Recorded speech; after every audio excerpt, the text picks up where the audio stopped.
The Spin-off Podcast Network. Ready to rediscover the joys of cycling? With over 300 kilometres of cycle paths across Tāmaki Makaurau, jumping on your bike and going for a ride is such a fun way to discover the city from a different perspective. Cycling is getting more and more popular across Auckland, so now's a great time to join the hype and give cycling a go. Head to at.govt/cycling to find your nearest cycleway today. The Fold is brought to you by O-Media, making brands unmissable and public spaces better across Aotearoa.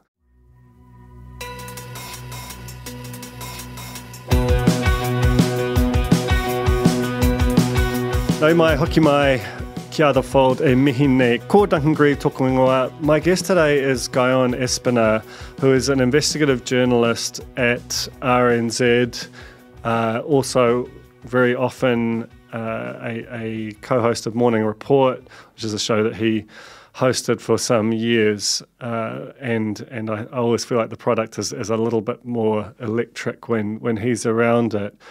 He's on The Fold this week because of a series that he has just completed called Mate, Comrade, Brother, which are all sort of verbatim quotes from communications between lobbyists and ministerial advisors or people in government agencies. And you know, it's been a series which, as soon as it was announced, as soon as the first reporting came out, I was like, this is fantastic. It's classic Guyon to kind of go really deep into an issue around the relationship between government and the sort of population at large, where, you know, I think, and he makes the case that the public interest is not being served, even though we are sort of paying for all this information or all these interactions to occur.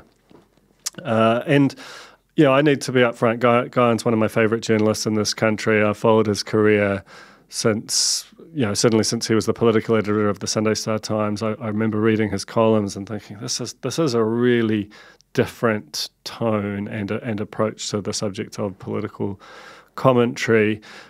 He went from there to TVNZ, was political editor, hosted Q&A, moved to 3, which oftentimes the direction of traffic can feel like it goes from 3 to TVNZ. And it's so interesting that he went the other way.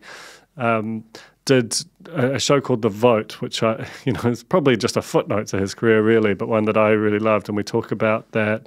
And then ultimately has moved to RNZ, where he's still now firstly hosting Morning Report and then moving into this. You know, he was one of the first people to go into these kind of more at-large roles that you now see Paddy Gower and, you know, we've got our own in a way, and Toby Manhire. John Campbell's doing a similar thing at TVNZ. But, you know, that's the beauty of those kind of having a really senior journalist who's got a bit more time on their hands. So he's basically, every so often, he will just kind of parachute in with a new series, a new project. You know, he's made these documentaries about alcohol and drugs and Proof and Wasted.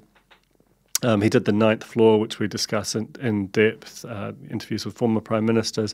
Basically, he's, I think, a very industrious and, you know, original journalist, and you know, it's just was a real privilege to sit down with him for an hour and have him really explore, you know, his career, the different aspects of the media organisations that he's worked for, and how all this stuff has evolved and is evolving. So yeah, there is some merger chat in there. I make no apologies for that, to give a politician's answer.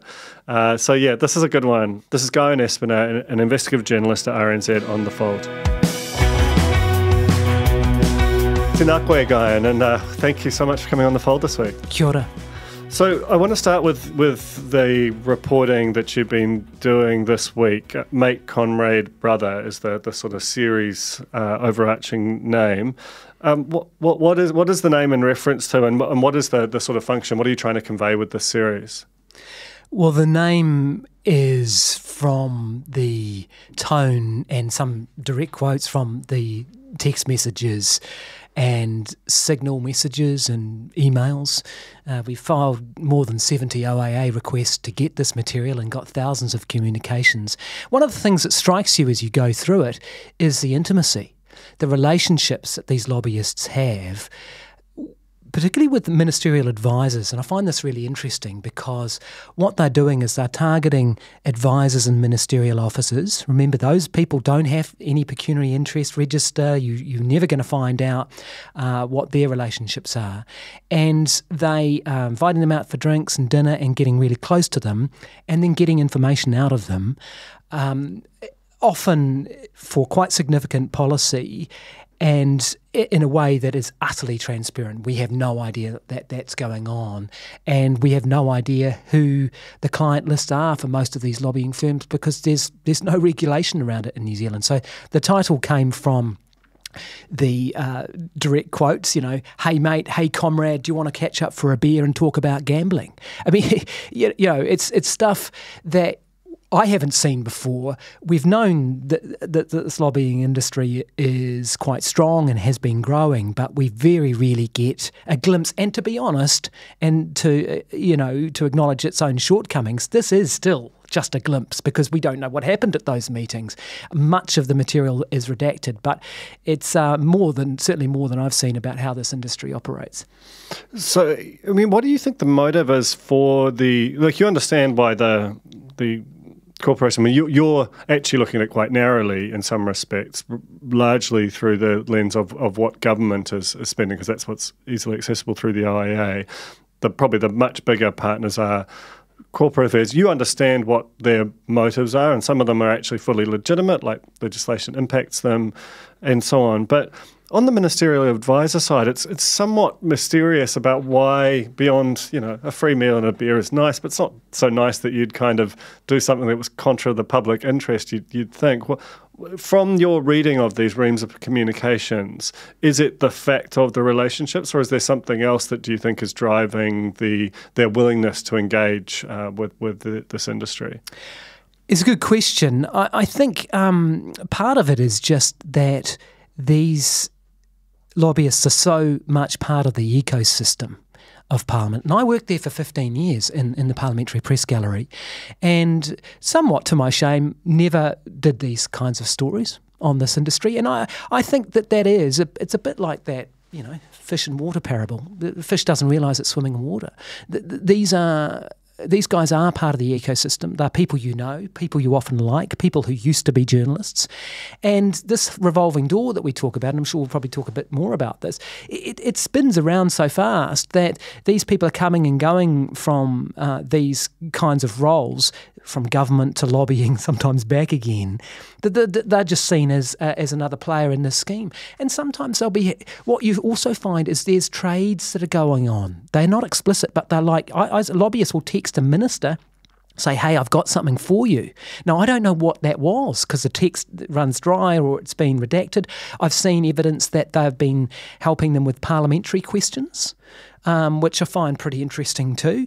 Again, those are heavily redacted. So there's an information sharing thing going on here. They're part of the ecosystem. I can get this for you. I'll give you a heads up on that.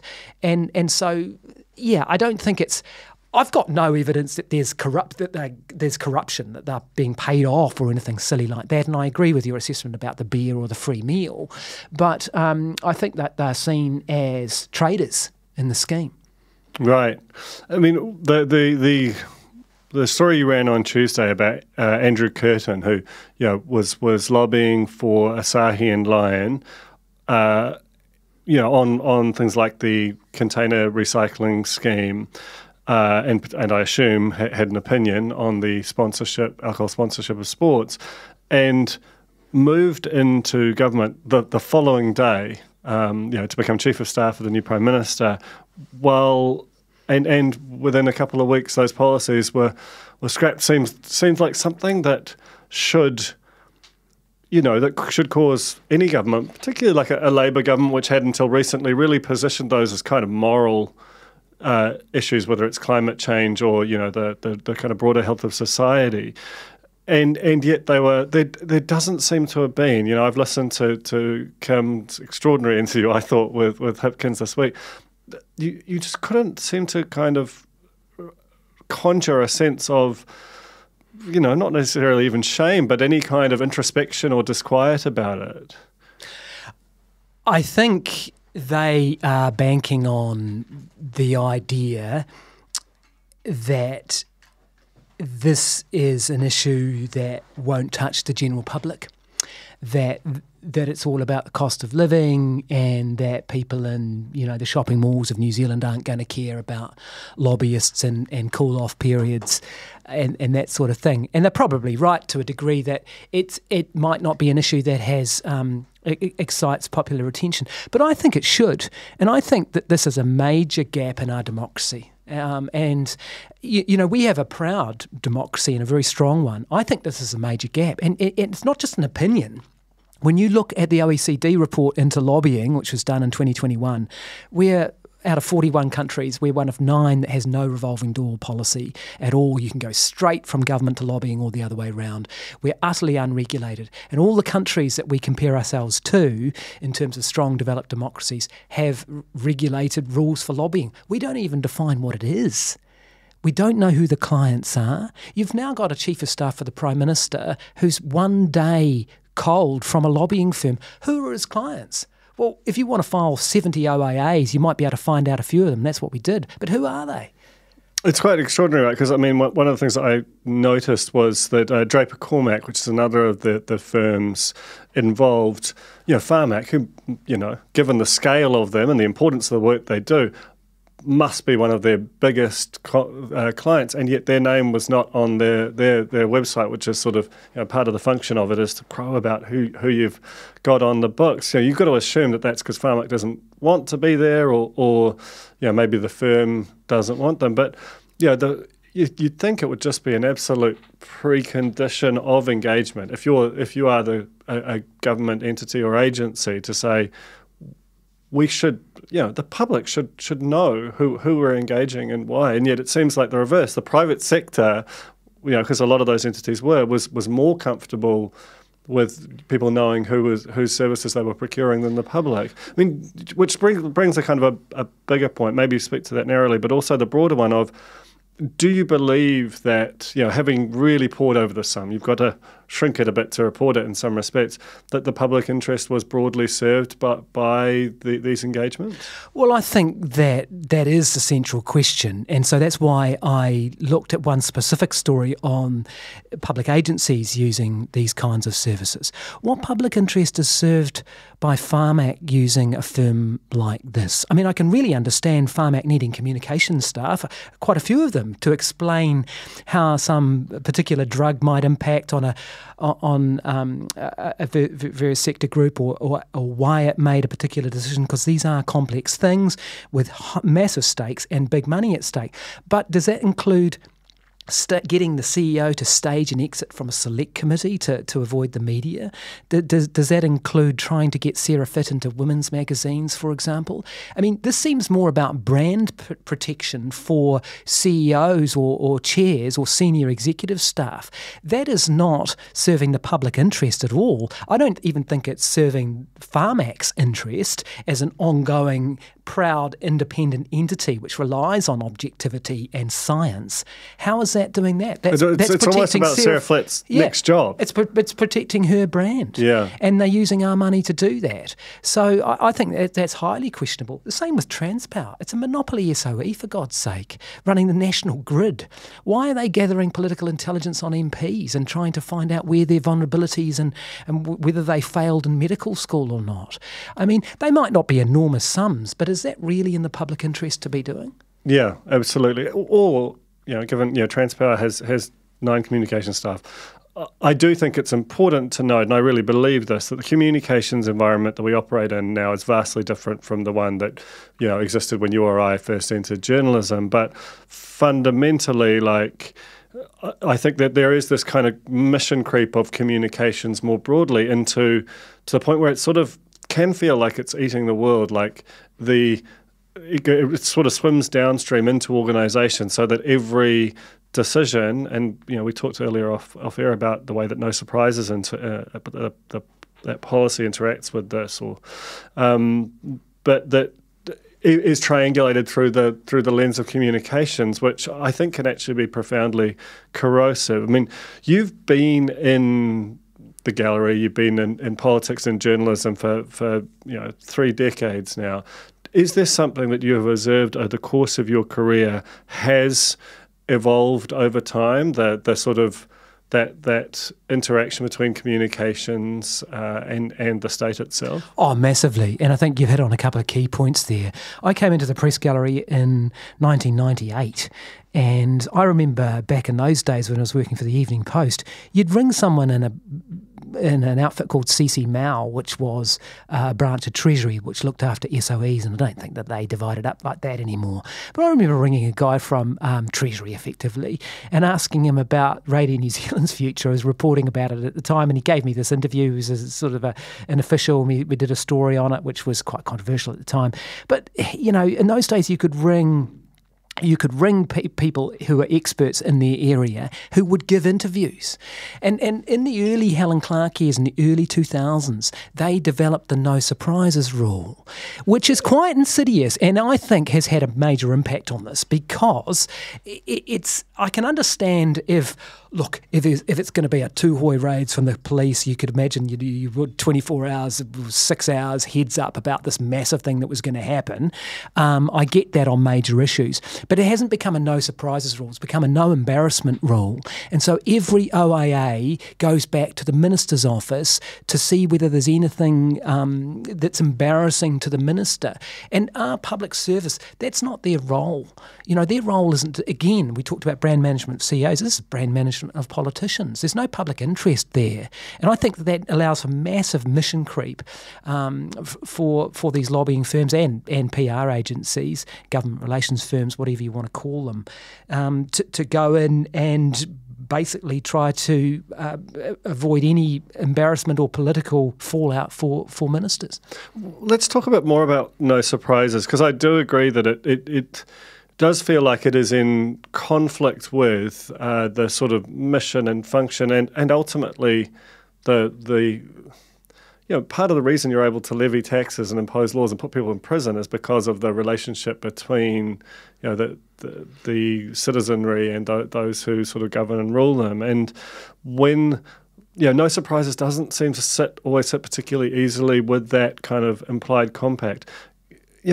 Can you just talk a bit more about what no surprises really is? It's because it's not a law, right? It's a vibe in some respects. Yeah, and there are references to it in the cabinet manual, but a vibe is probably not a bad way to put it. It's a convention.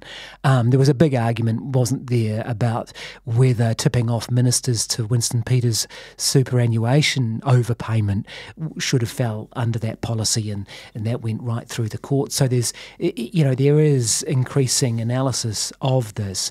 But effectively, in simple terms, it just means I don't want to read about this first on the spin-off or on RNZ or stuff. I want you to tell me first, and if you do, I might be able to find a way not to make it public. And that's not healthy. Do you have any confidence in change? Like, has any party reacted to this in a way where you go, well, obviously Labour, currently in government, are not, I assume, not loving it. But do you have a sense that there might be enough of a groundswell that might get us some laws that would bring us closer to the median of the OECD potentially? I can see that the door is open to crack. It's open to jar, if you like, which is good. Chris Hipkins is saying he won't rule out changes to lobbying, which isn't amazing, but to lobbying regulation. And National's probably a little more eager, as you could imagine, in opposition, and they have been very critical of the revolving door speed and the lack of any regulation around that. So there seems to be some appetite there. The last attempt was in 2012. Sue Kedgley had a bill, and then it was taken over by Holly Walker from the Green Party. The Green Party aren't exempt from this too. You might remember Tori Whanau. She was the Chief of Staff for the Green Party. She resigned from that job as Chief of Staff, went to Capital Government Relations, Neil Jones's firm. She worked with them right up until the day she was elected mayor. Right? It's pretty extraordinary, right up until the day she was elected mayor. So you can imagine she's out there campaigning, while also, performing or working on behalf of clients who knew that polling was said that she was most likely next mayor of Wellington. Yeah, and all that. And again, all of the stuff comes back to transparency. There'd be no real problem if there was just a register and naming the people would go a long, long way. I mean, one of the ironies to me is that because some of these New Zealand companies are big enough, they have lobbyists in Australia, right? So Air New Zealand has lobbyists working for them in Australia. Now, I can go online, look right now, I type in Air New Zealand to the lobbying register in Australia, run by the Attorney General's office, and it comes up with a firm called Diplomacy, and there's a couple of names, I can't remember the names of these guys, who work for Air New Zealand as lobbyists in Australia. So I know them, but I've got no idea who lobbies for them in New Zealand. I mean, you might know, someone might know, might have told so-and-so, but there's no public register of it. And this doubles down because many of these people are commentators and high-profile commentators in our media landscape, massively high-profile commentators. And, again, if you knew who they were working for, then I'm not saying they shouldn't be commentators. I just think that if the public knew who they're working for, or you could find out who they're working for, I think you'd be able to make a better judgment about how to take what they were saying. So it all comes back to transparency. Yeah, that's right. I mean, I was going to ask you about the commentators then, because, people like Neil Jones, Matthew Hooton has done this work. I mean, these are some of the most prominent. They're really good commentators, So like they as you, in some respects, you would expect, given the degree, the jobs they've worked in and the degree of access and so on. But, and honestly, maybe I'm naive. I don't necessarily think that they are aggressively pushing for a particular client's agenda in their commentary, but there is just something that's kind of, it surprises you because they are ubiquitous. Like, we all use them in various capacities, and yet, there is something that is quite unsettling. Well, there is. And look, let's be honest, these guys are very good at it. They have expert knowledge. A lot of them are very good people, and I tend to agree with you that they most likely do have integrity in that respect.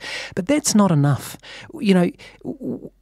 There's the old saying, trust, but then verify. And we need to be able to do that. Is it good enough to say, oh, yeah, well, he's a good guy, so it's probably fine? It's a very New Zealand It's a very New Zealand, and this whole story is a very New Zealand way of looking at things. Oh, well, he's a good guy. I used to work with him. There's no problem here. Oh, lobbying, and their mind goes immediately to Washington and doesn't think of Wellington at all. You go look at the US lobbying law, and it's incredibly robust and rigorous. They have transparency. They have laws. If you breach the code of conduct and breach the law for lobbying in the US, you can get locked up. They have revolving door policies. They have disclosure. Canada has a commissioner for lobbying. All of these OECD countries have this call-off period and register so you know who these people are working for.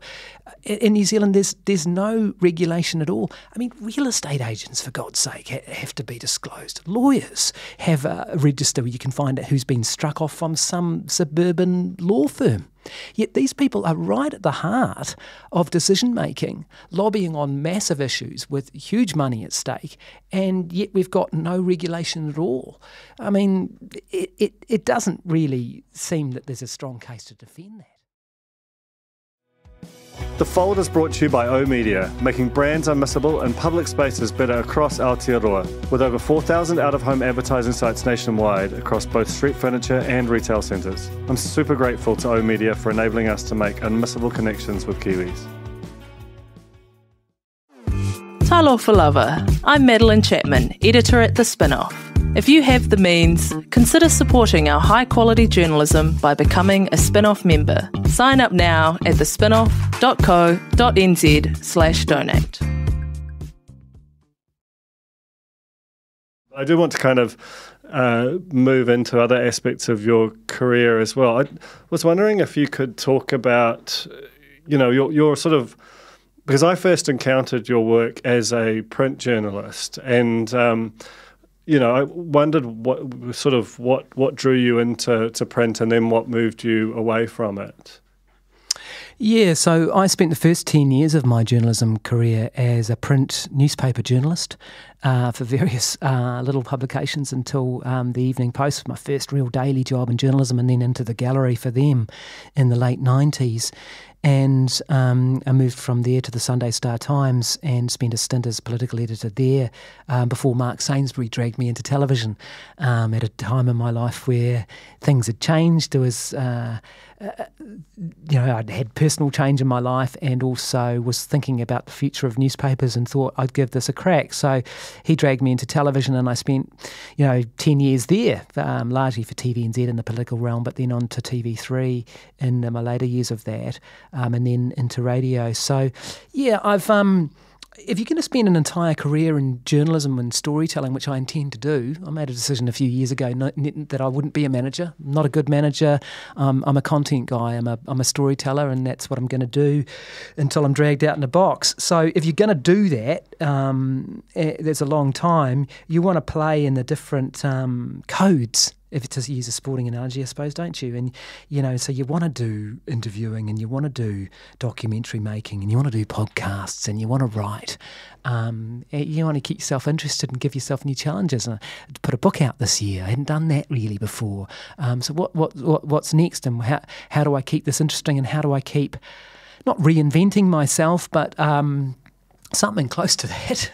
It's interesting because, I remember when you were political editor of the Sunday Star-Times and reading your analysis, and it had this. It felt like you introduced a bit of a new style to the political analysis thing. To me, it said that there was this kind of coolly rational quality to it, which I really enjoyed and felt like it was a bit of a change from the more established style of the kind of probably an older generation of political editors. What sort of informed the way that you approached being in the gallery? Because there is there's a lot of different ways that you can approach it, and we've got, I think, a fantastic gallery at the moment, and you can move from anything from TV3 has a particular kind of energy to the way it approaches things. But I also love the way that, say, a Henry Cook or a Thomas Coughlan, that they seem to be almost heirs of yours in that sort of, well, here is a way of understanding this thing, and that is quite, it's a little bit more dispassionate, which I think actually benefits the material. So, yeah, do you want to just talk about that sort of whole stylistic tonal piece? Yeah, and I think that those names you mentioned, I read those people and think, wow, this is great, and this is so good to see people coming through doing that. I suppose when you were writing for the Sunday Star-Times back in those days, you were expecting and relying on people spending quite a bit of time to read this 1,000+ word column that you'd wrote, and without polarizing people. I think and not those names you've mentioned, because there are many good people, but we both here in New Zealand and overseas have tended to go down this,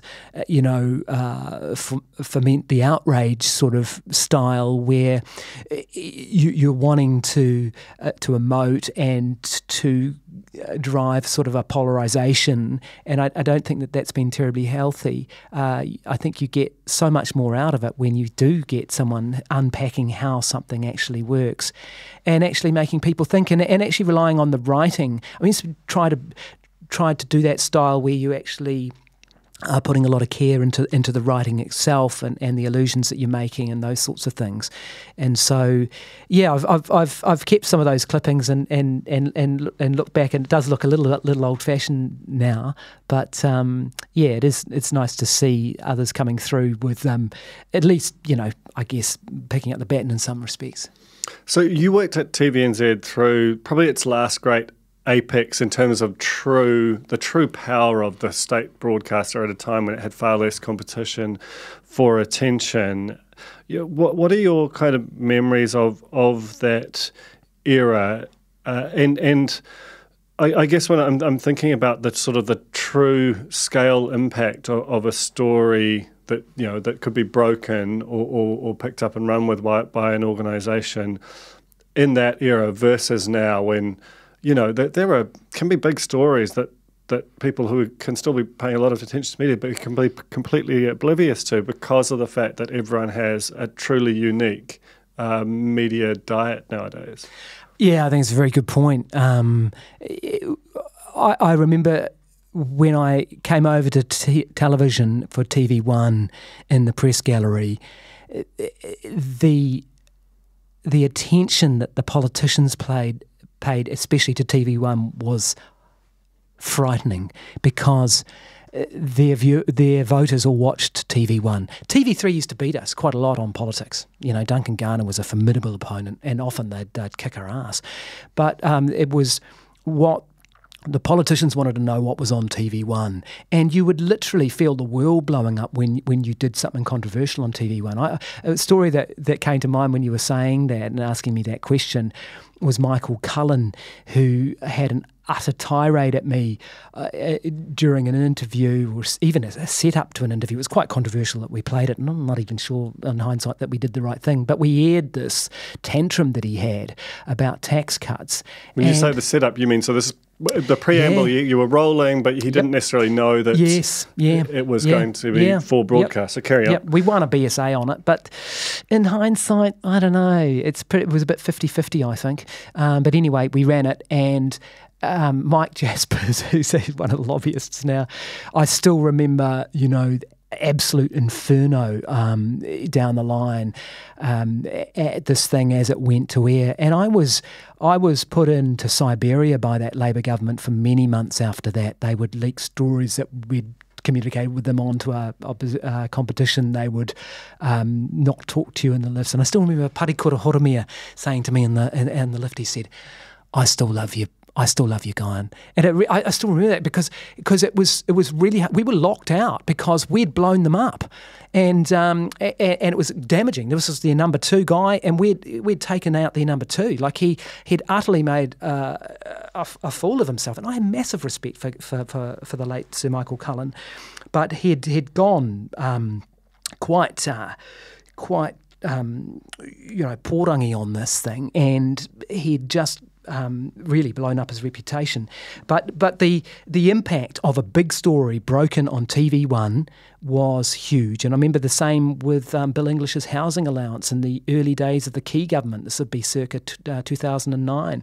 The Herald had done a lot of work on the story too, but Bill English was claiming something close to 50 grand for a housing allowance, and did he live in Dipton or did he live in Wellington?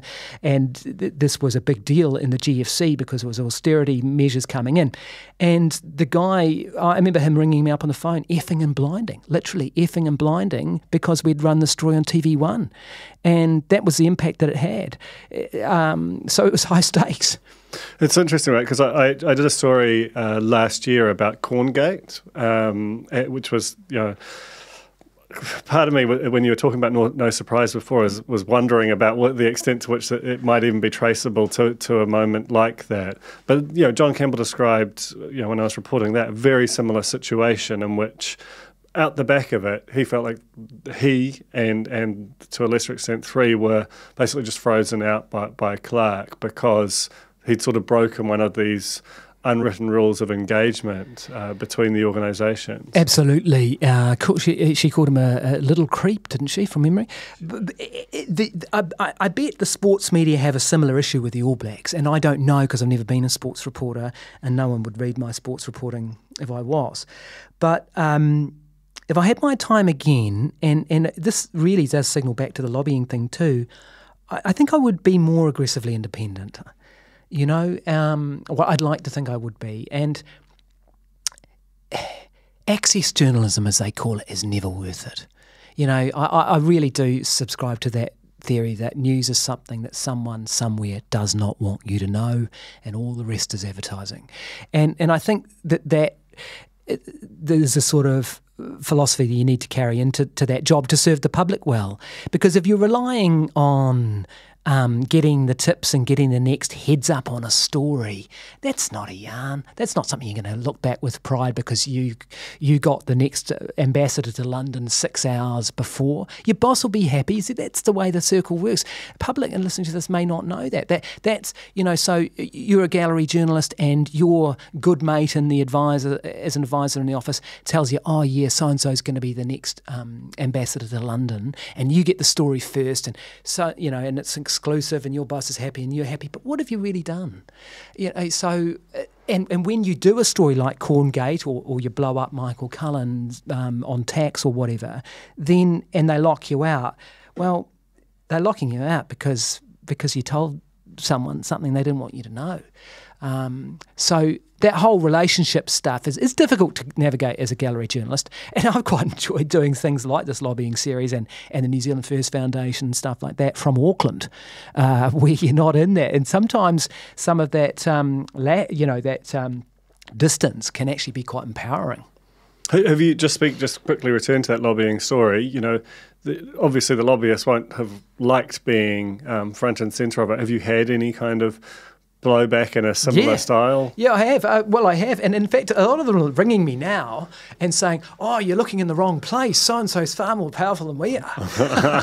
And in some cases, they're actually right. Would you say you're being lobbied? Well, pretty much. And the lobbyists killed the previous bill. But they are right in respect of saying that the public law category of this is an area where they have a lot of power, and I haven't looked at that, but I'm quite keen to. So you moved from TVNZ to, you had a brief stint at 3. I actually want to talk about one of the shows you did there because I still miss it. But from there you went to RNZ. So you've had long relationships with and key roles at the 2 state-owned media organisations, or 2 of the state-owned media organisations, the 2 most prominent. I'm going to ask you about the merger. Did you have a position on it? And, what do you sort of make of the fundamental driver of it, that is basically that those organisations, just like a lot of the legacy media, aren't meeting the needs of younger or more diverse New Zealand as well? Yeah, two positions, I suppose. From a personal perspective about me, I wanted and was excited about it because I wanted to get my hands on the kit. I love making television. We've made some documentaries, Proof and then Wasted, which screened on prime time. We're very proud of them. We made them, just 2 of us, with literally a few $1,000s. On extraordinary, the smell of an oily rag. We really did. And so I was really looking forward to getting in and using those studios and working with some of the great people and the great equipment at TVNZ. And I also love interviewing, and I love television interviewing because it's different. And I did Q&A for many years, and I'd love to come back to do more of that stuff. So I was excited about that. So that's my personal position. In terms of a public policy position, I could never quite work out why they felt that this was the answer to the problem that they had perceived. As good as they could get was, well, we're facing an information democracy, disinformation crisis and a supercharged merged media company may have the ballast and the robustness to get us through that. But I would have thought that both of those things could have been done by strengthening the individual entities rather than merging them together. In really shorthand terms, and this will probably upset my employer and the other guys as well, RNZ's probably a little bit too worthy and doesn't quite meet the needs of these diverse audiences. TVNZ's probably a little bit too shallow at times and doesn't do quite enough on that. On the journalism culture, or having possibly enough quality local stuff. So you could have tweaked either of them, and we may well see that without merging them together. If you've got deficiencies in 2 people, have they been solved by getting them married? I haven't seen that necessarily being a solution, and I don't know that it really was. And in the end, it fell apart because they couldn't argue for it, because they didn't really know why they wanted to do it, and that was the the hill that it died on, wasn't it? Was. I mean, one of the things that I think makes this more difficult, is that to truly do a digital transformation of any organisation, let alone a media organisation, you can't keep doing everything you used to do and like doing, and do everything else. There is at a certain point you have to make hard decisions about the things that you previously had done, much as you love them, that they might have to, that resource might need to be put somewhere else. The thing that I think, RNZ's, which I probably agree with your assessment of your own employer, which I think brave to make, is that it actually is hamstrung in its ability to make those kind of moves because of the politics with it. And you saw that most acutely around the RNZ concert debacle. What do you feel like the organisation has a mismatch between its what it would like to do and what it is politically able to do, or could it try harder, do you think?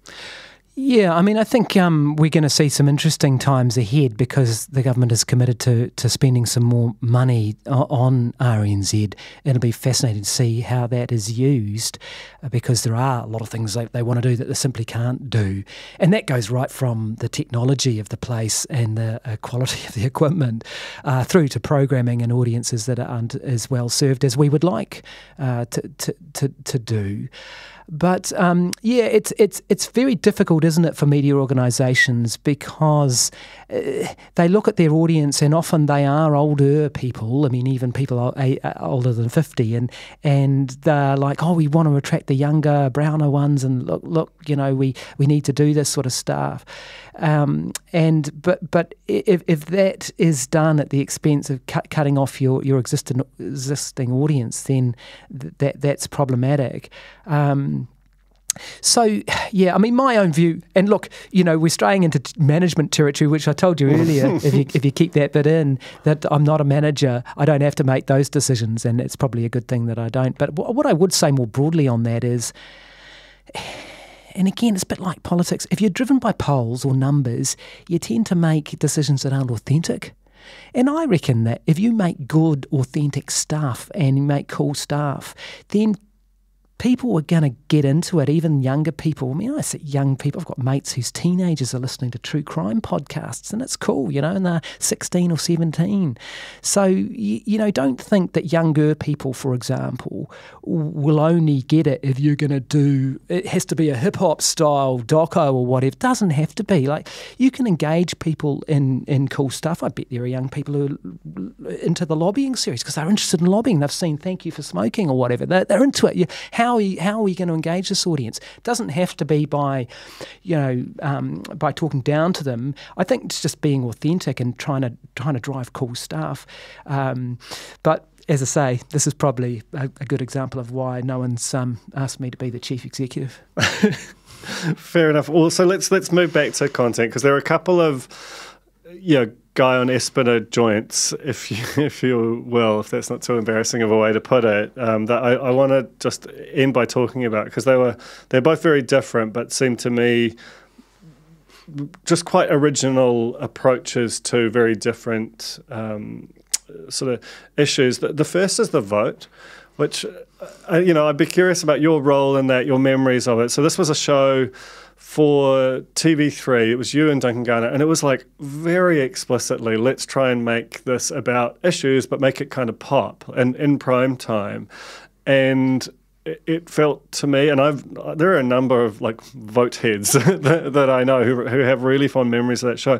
Talk about its genesis and why you think it didn't get to kind of fly on the way it might have. I'd love to, because I've got fond memories of that too. Duncan Greive and I bodged that show up on the back of a napkin in Galbraith's pub and came up with the idea ourselves. I remember talking to Bailey Mackey about it, and he was horrified that we hadn't done some legal thing with the IP or whatever, because that's where his mind went to. He's a very successful commercial guy. And we and Duncan and I are not. We're journos. And but we came up with the idea, and exactly like you say, so we had this idea where you would have to come up with, you'd have a moot, have an argument, is New Zealand a racist country was one of our things, well before Taika created his controversy with it. And you'd have two different teams and you'd cross-examine them. So it was a part courtroom drama, part sort of debating society, and then you'd have, Bob Jones and Lila Hurray and these people. And you'd have it in front of a live audience, and then the last 10 or 15 minutes of the show was done live from Flower Street, where you'd have the votes coming in on Twitter and the apps and stuff. So this was like 2013, 2012. It was early, for a show of this nature, and so it was a bit of everything, and quite unique. Now it got canned on numbers that they would kill for today. Utterly. These were pretty good numbers. I remember we used to come on after Ice Road Truckers, and he'd take a bit of a dip. It's good leading, and it'd take a bit of a dip, but we did pretty well for what on the face of it is a worthy thing, right? But it was primetime TV on commercial television, and the numbers were pretty good. And I'm still a bit pissed off at TV3 for canning it, because New Zealand On Air were largely paying for it as well. And I think that format could have been, could have been pretty good, especially in election years and stuff. So yeah, it was a really cool idea, and it was full on to do. Gosh, it was probably the hardest TV I'd ever done, because you had to do it in front of a live audience, in front of an audience of real humans, and then switch over to the studio when the votes came in. But it was a lot of fun. Yeah, and it's one of those things where you can imagine, had the merger gone ahead, it's got clear public interest, but it is seeking to do what can be done in a very dry, away from peak style, something that will connect with an audience that has previously been watching Ice Road Truckers. And that's the thing where I was like, this is gorgeous. Yeah. This is what we should all be shooting for. So no, agree that it's a shame. Now the other one to talk about, totally different, much more worthy in some respects, but I absolutely devoured it, was The Ninth Floor. And again, like that felt like something that you were deeply passionate about, a really kind of singular piece of work and framing. But yeah, I just wondered if you could talk about where that came from, and also about whether there has been any discussion about, because there is now a few different former prime ministers, all of whom would be fascinating to join that series. Yeah, what's utterly. Firstly, it was Tim Watkins' idea, who I worked on it with, and he looked at this thing. There was a book which I've still got on my shelf at home called The President's Club, which I didn't know about. It was a sort of a club that former US presidents meet and talk and support each other, just sort of like a AA for former presidents, I suppose. And he got the idea from there, and Carol Hirschfeld, who was head of news at TVNZ at RNZ at the time, said, "Oh, why don't you take a couple of weeks off from Morning Report and do a podcast?" And I was looking around and thinking, "Oh, I do want an immigration policy or something." And then we was talking to Tim, and he said, "No, why don't we do this?" And so I thought, yeah, great, and we got into it and absolutely loved it.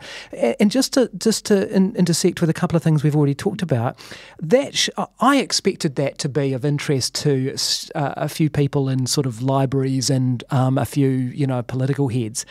The reaction to that was extraordinary. I remember getting on a bus on Dominion Road and being hit up by people in the street, by young people slouching along with backpacks saying, "Bro, watch The Ninth Floor. It was so cool." And I thought, wow, that is just, and that's the sort of feedback as a journalist you absolutely love, because you've touched people.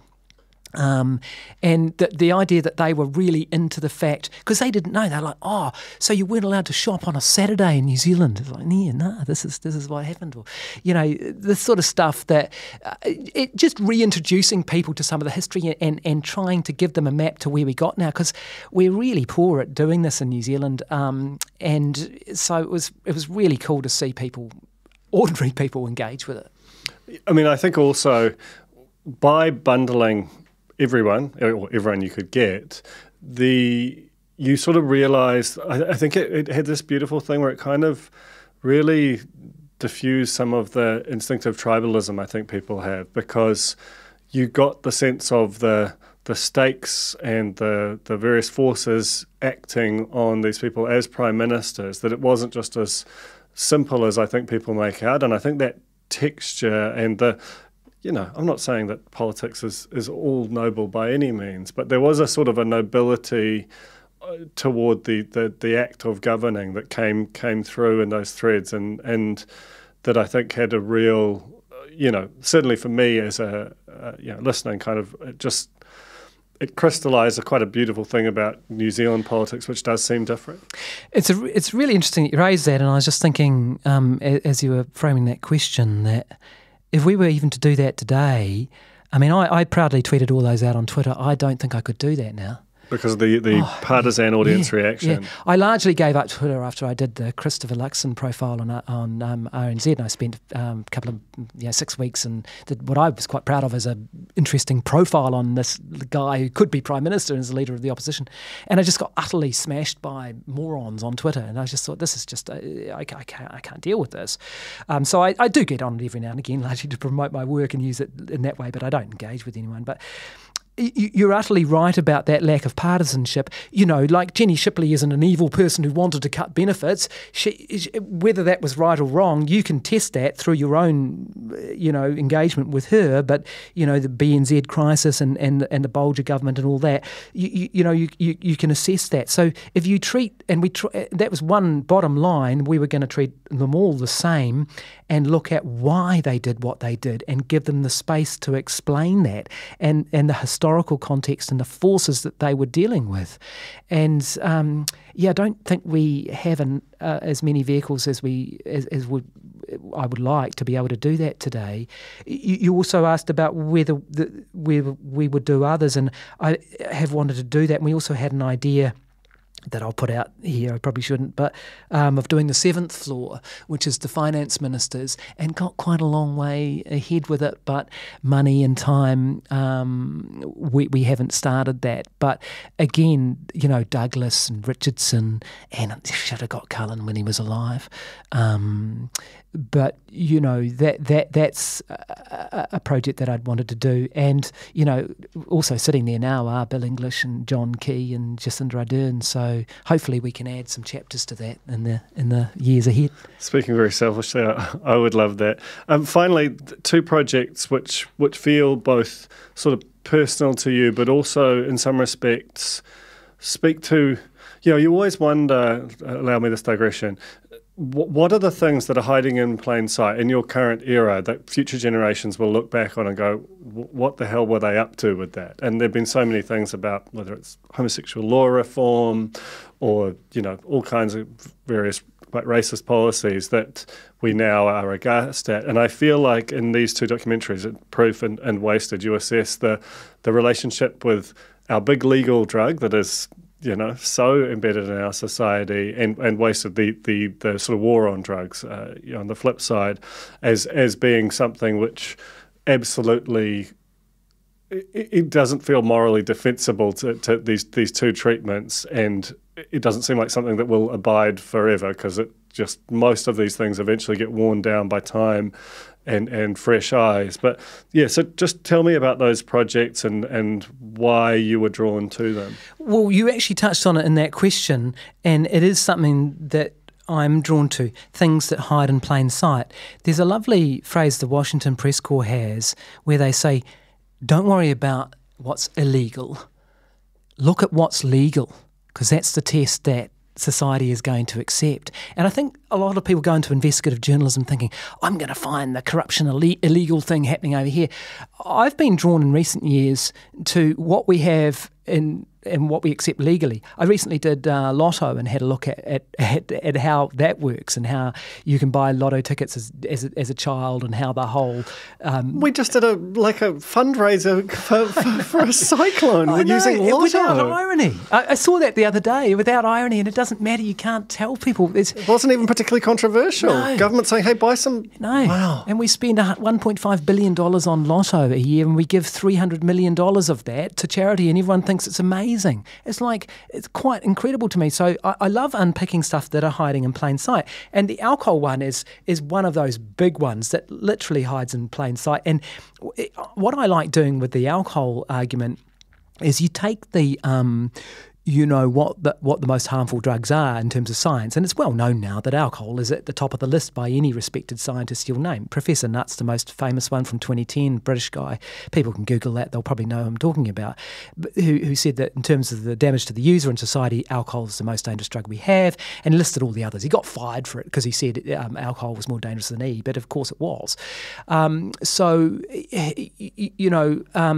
If you swap out any of those drugs for alcohol, you get into an absurd situation where you've got the most dangerous drug sponsoring this kids' sports team, and you've got the one at the bottom of the scale, like magic mushrooms, which you can go to jail for life for selling. So, it doesn't make any rational or logical sense. Yet that argument that I've just espoused is seen to be a radical fringe argument. Oh my God, he wants magic mushrooms to be consumed or legal. It's a freak, But if you look at it, the science of it, which we're all urged to do nowadays, follow the science, evidence-based, that just simply does not stack up. And so it's quite good to just go, why do we think like that? What are the forces that have made us think like that? What are the cultural forces, the regulation, the advertising, the promotion and all that stuff? So it really did draw me to that alcohol, and then it seemed like the next logical place to go was how we treat the other drugs, and so that's why we did Wasted after doing Proof. Yeah, it's such a fascinating topic, and again, one which I think the media were very complicit in. You talked about right at the start about the different styles of political columnists, and there was if anyone attempted to touch a subject like that, there would be this kind of default outrage. Whereas now, I think because of our exposure to the world, where there has been a lot more reform, there is just a lot less of a, I think that the electorate might be ahead of politics, which is very rare on this one. Yeah, I think that might be true. Politicians always seem to think that they're going to get utterly smashed on this stuff, and then when it happens, people just shrug their shoulders. A classic case was gay marriage. Helen Clark had fought incredibly hard to get the civil unions through. John Key looked around at Obama, who'd done it in America, and went, "Oh, okay, we're on board with this." And suddenly the Conservative National Party was like for gay marriage, and everyone had thought, "Oh, they'll never do that." And then it was like, "Oh, this is the way to go." Totally. Well, yeah, I mean, and I think that's where the sort of, politics and media, they interact and might be seen as kind of fixed and immovable. They're actually moving very, very quickly, and I think your work over the years has certainly kind of illuminated some of that. Thank you so much for coming on The Fold. It's been such a fascinating chat. I've really enjoyed the chat, and thanks for the opportunity, Duncan. Appreciate it. That was The Fold, brought to you by our partners at oOh!media, making brands unmissable and public spaces better across Aotearoa. Huge thanks to oOh!media for sponsoring this episode of The Fold and enabling us to make unmissable connections with Kiwis.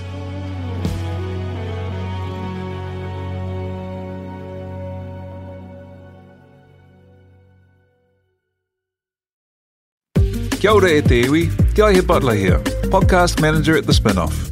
If you enjoy listening to our podcasts, consider supporting our mahi by signing up to become a Spinoff member at thespinoff.co.nz/donate.